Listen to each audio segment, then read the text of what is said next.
espresso machine was still running when I walked through the door. I remember that detail more than anything else from that night. The sound of it, that low mechanical hum, the smell of espresso filling the kitchen like someone had just made a cup maybe 10 minutes ago. My flight from Denver had landed 2 hours early. Weather had cleared. I'd texted my husband from baggage claim, but he hadn't responded, which wasn't unusual. He sometimes left his phone on silent when he was working late in his home office. I set my carry-on by the door, slipped off my shoes. The house was dark except for the kitchen light and the dim glow coming from upstairs. I thought he'd fallen asleep at his desk again. I poured myself a glass of water and stood at the counter for a moment, just breathing. I'd been in Colorado for 4 days for a firm retreat. I'm an interior designer, mid-size residential firm, nothing glamorous, but I love it. 4 days of workshops and team dinners, and sharing a hotel bathroom with a colleague I barely knew. I was exhausted and a little dehydrated, and I just wanted to wash my face and get into bed next to my husband. I was halfway up the stairs when I heard it. Not what you're imagining. Not immediately. Just a voice.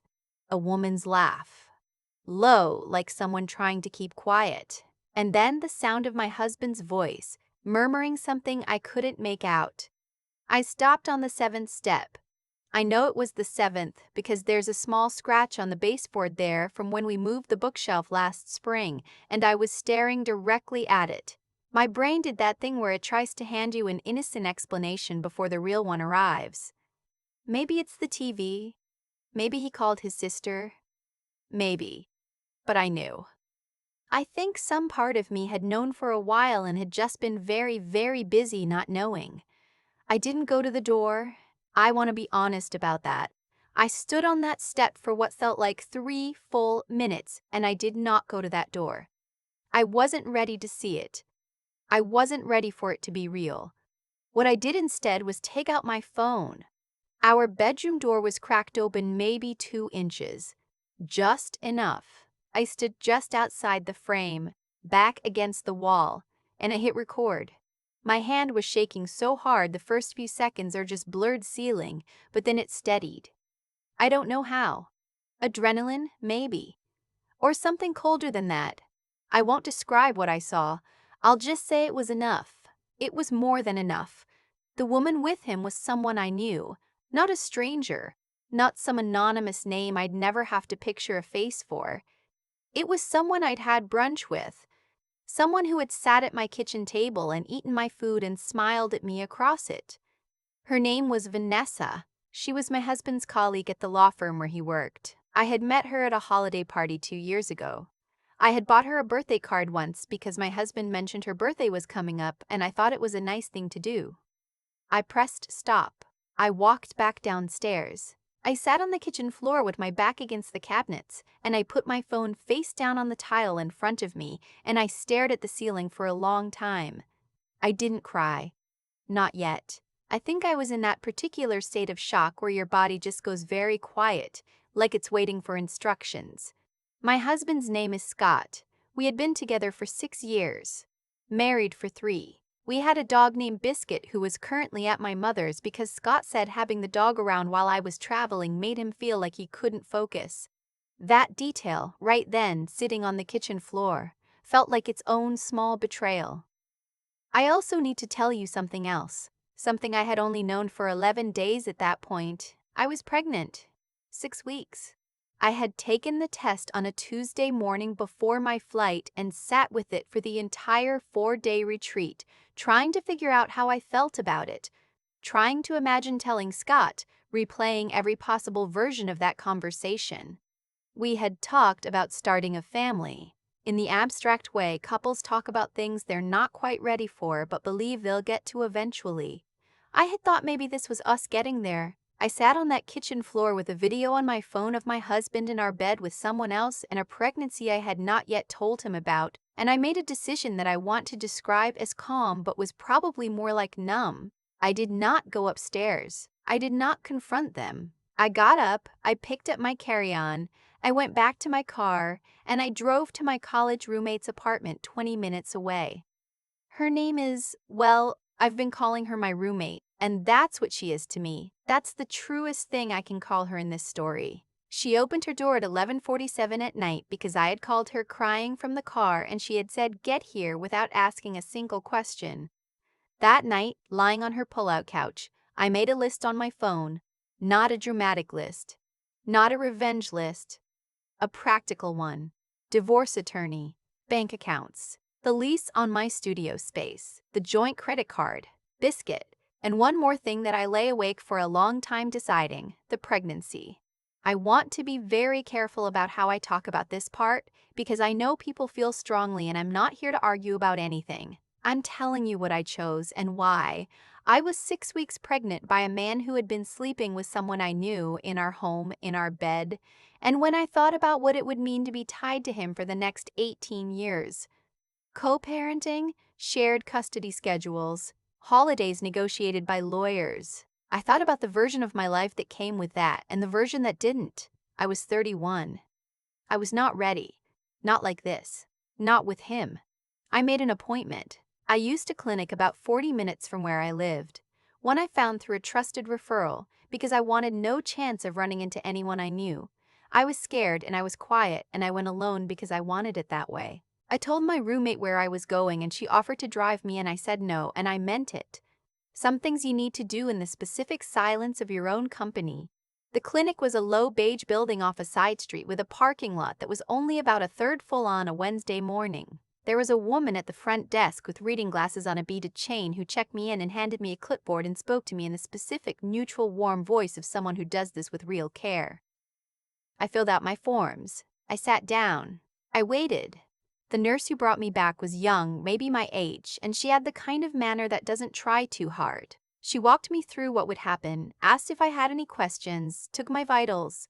Everything routine, everything steady. And then the doctor came in. He introduced himself as Dr. Harmon. He said it before he was even fully through the door. "Hi, I'm Dr. Harmon. I'll be your physician today." He set the folder down on the counter and turned around, and I recognized him immediately. Not from a party or a dinner or a passing introduction, from a photograph.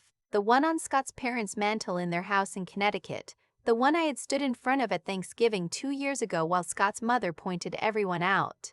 That's Scott's cousin on the left. And that's his aunt, and that one there is Scott's brother, the one who lives in Boston now. Went to medical school there. We barely see him anymore. Scott had a brother named Harmon. I had never met him. I had only ever seen that photograph. The man standing in front of me with my patient file in his hand was Scott's brother. He hadn't recognized me yet. He was scanning the intake form, the way doctors do, eyes moving down the page. I watched him read. I watched him get to the part with the last name. His eyes stopped. He looked up. For a moment, neither of us said anything. The room had that particular clinical silence. The paper on the exam table, the hum of the ventilation, a card against the wall with instruments laid out in a row. He said my name. Not a question, just recognition. I said his name. He looked back down at the form. He set it on the counter, slowly, and he pulled a stool over and he sat down across from me and he said, "Do you want to tell me what's happening?" I don't know why I told him. I think it was the question, not the generic clinical intake question, but the actual human one. What's happening? Like he genuinely wanted to understand. So I told him. I told him about the flight home in the Nespresso machine and the 7th step and the video on my phone. I told him about Vanessa. I told him about 6 weeks and a Tuesday morning pregnancy test and a 4-day retreat in Colorado where I'd imagined a different conversation than the one I now knew I'd never have. He listened without interrupting, not once. When I was done, he was quiet for a moment. Then he said, "I'm sorry. I'm genuinely deeply sorry." He asked me if I had family support and I said yes. He asked if I was certain about my decision and I said yes. He asked if I needed anything before we proceeded and I said no. He said, "Then I'm going to take care of you today. That's my job. Everything else is separate." And he meant it. He was professional and thorough and steady through the entire procedure. He checked in with me at every step. He made sure I was okay. Before I left, he came back into the room. He said, "I want you to know that what you told me, I'm not going to pretend I didn't hear it." I have a complicated relationship with my brother. I've had a complicated relationship with his choices for a long time. He paused. I'm not asking you what you're planning to do next. That's yours. I just want you to know that if it matters, I believe you. I thought about that the whole drive home. I believe you. I had not realized, until he said it, how much I had needed someone to say that. The next 6 weeks were the kind of slow and procedural that grief sometimes looks like from the outside. I moved my things out over a weekend while Scott was at a conference. I had checked his calendar, which I still had access to, and chose the window deliberately. My roommate helped me. We were efficient. We did not cry until we were loading the last box, and Biscuit jumped into the back of the car on his own like he already knew we were leaving. I found a divorce attorney named Linda who had a firm handshake and a framed needlepoint in her office that said, "Document everything," which I took as a sign. I handed her the video. I handed her screenshots of texts I had found when I finally, quietly, looked. I handed her the financial records I had pulled. Our joint accounts, the credit card statements, an expense report from Scott's firm that had, in retrospect, a lot of client dinners on nights I now understood differently. Linda said, "This is solid." She said it the way a contractor says a foundation is good. Just a fact. Just a starting point. Scott was served on a Thursday. He called me 6 times. I didn't answer any of them. He texted. I read the texts, and then I put the phone face down on my desk and I went back to the kitchen renovation plans I'd been working on because I had a client who needed her drawings by Friday, and the world, unglamorous as it was, kept moving. What I did not expect was the call I got 3 weeks later. It came from a number I didn't know, a 617 area code, Boston. I almost didn't answer it, but something made me pick up.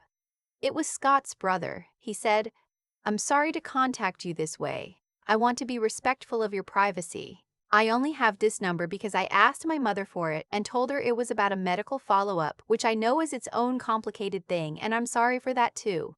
A pause. "I need to tell you something about Scott, and I don't want to tell you because I think you need me to save you. I don't think that. I think you're doing fine. I just think you deserve to know. He told me about a patient he'd had 2 years ago, someone who had come to his clinic in a similar situation and had mentioned, in the way that people sometimes mention things in clinical settings when they feel safe enough to be honest, that the man involved was a lawyer at a firm in New York, that there had been a pattern, that there had been others before Vanessa. He wasn't telling me anything I could use in court. He was just telling me I hadn't been crazy. That the thing I had spent the last year occasionally wondering about, the late nights, the distance, the way Scott laughed differently on the phone sometimes, hadn't been in my head. I sat with that for a long moment. Then I said, "Does your family know you called me?" He said, "No." I said, "Does Scott know?" He said, "He will." And he wasn't threatening. He wasn't performing. He said it with this particular quiet that reminded me of the way he'd said, "I believe you" in the clinic. Like someone who had made a decision based on something internal and settled, not something hot or reactive. "I've covered for him before," he said. "I'm done doing that." The divorce was finalized 7 months after I walked back down those stairs and sat on my kitchen floor. Linda was thorough. The settlement was fair. I kept the car and the furniture we picked out together at a place in Brooklyn on a Sunday 2 years ago, and I didn't feel guilty about it. Scott and Vanessa are still together, from what I hear.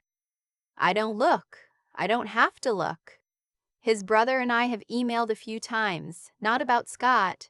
Once about a restaurant in his neighborhood that he mentioned offhand during one of our conversations, and I happened to be in Boston for work and I went and it was good. Once when I sent him a brief note after the divorce came through just to say thank you. He wrote back and said he hoped I was building something that felt like mine. I am. I moved into a 1-bedroom in a building with a doorman who knows my name and a small balcony that gets afternoon light. I have a client right now who is renovating a brownstone in Cobble Hill and trusts me completely and lets me make decisions without second-guessing every choice I make. Biscuit has a dog bed in my office and sleeps on it every day while I work. Some nights I think about that 7th step, the scratch on the baseboard, The way my brain tried so hard to offer me something else. I'm glad it failed. Not because I wanted any of this, I didn't. But because standing there on that step and taking out my phone instead of walking away was the first decision I made entirely for myself in a long time. And every decision after that was also for myself. Some of them were hard. Some of them I still turn over when I'm tired and the apartment is quiet and Biscuit is snoring in the next room. But they were mine. I don't have a tidy thing to say at the end of this. I'm not going to tell you I found myself or that everything happens for a reason or that I've never been better, because some of that is true and some of it isn't, and I think you deserve honesty more than you deserve a clean ending. What I'll say instead is this. I walked into that clinic alone and terrified, and I walked out and I sat in my car and I cried for 20 minutes, and then I drove to Linda's office and I handed her everything I had. And somewhere between those two things, I decided I was going to stop being someone things happened to. That decision has cost me a lot. It has also given me back everything that was already mine. I've been thinking a lot lately about the things we decide not to see. Not because we're stupid, not because we're weak, but because the cost of seeing them feels in the moment higher than the cost of looking away. I did that. I looked away from things for a long time. Small things.